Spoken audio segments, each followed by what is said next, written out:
maka sholat antum itu batal. Jadi antum keluar dari sholat, kemudian bersihkan darah tersebut, baru ulangi sholat dari awal.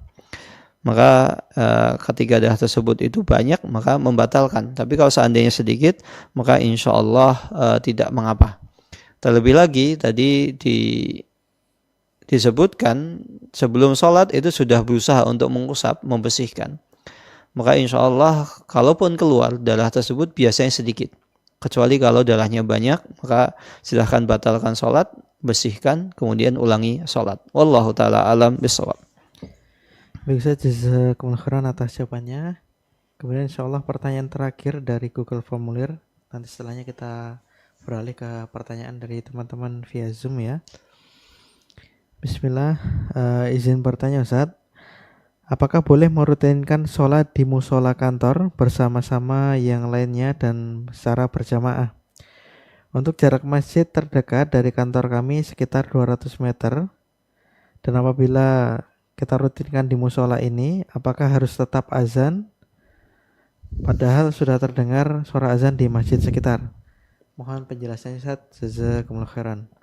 Jazakumullah khairan. Terkait merutinkan sholat, misalnya sholat jamaah di kantor, apakah boleh? Maka jawabannya adalah boleh.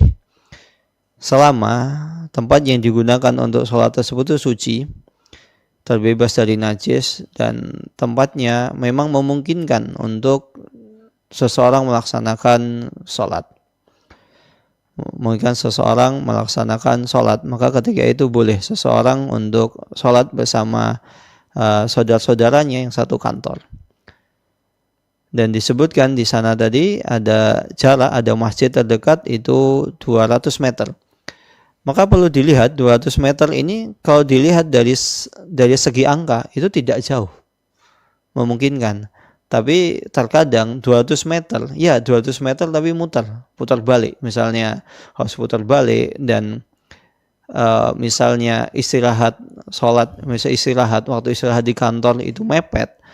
Kalau seandainya kita sholat di masjid, walaupun itu lebih baik dan utama, tapi misalnya kita nekat karena waktu mepet, kita antara sholat kemudian balik, malah akhirnya kita kembali ke kantor atau tempat kerja kita terlambat, maka ini tidak amanah. Maka boleh seseorang sholat bersama saudara-saudaranya, teman-temannya satu kantor di tempat yang memungkinkan untuk dilaksanakan sholat. Kemudian terkait dengan apakah perlu seseorang itu adzan dan iqamah. Terkait dengan adzan,